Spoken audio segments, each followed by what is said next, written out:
এই মজলিসের গুরুত্ব শুধু ওই নয় যে এখানে এলুম আর ফিরে চলে গেলুম, না, এই নাম রেজিস্ট্রি হয়ে যাচ্ছে। আজকে যারা আছি আমরা সবার নাম লেখা হয়ে যাচ্ছে, আল্লাহ খাতায় লিখে নিচ্ছে।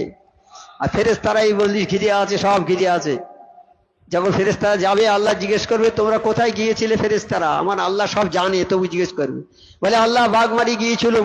কি হচ্ছে? আল্লাহ আপনার হামসানা হচ্ছে, আপনার প্রশংসা হচ্ছে, আপনার গুণকীর্তন হচ্ছে। আল্লাহ বলে ওরা কি চায়? ওরা চায় আল্লাহ ওদের জীবনের গুনাহ মাফ চায়, আর ওরা জান্নাত চায়।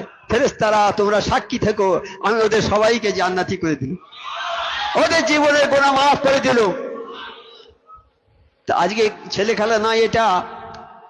আল্লাহ যেন আমাদের সবাইকে তৌফিক দেয় এইসব আল্লাহ রসুলের হুকুম মতো এই দরবারে কায়েম থাকা। এই দরবার আমরা পেয়েছি, আমাদের বড় সৌভাগ্য। আমার মোর্শেদা বলে গেছেন যাদের নসিব খুবই ভালো তারাই হাক্কানি দরবারে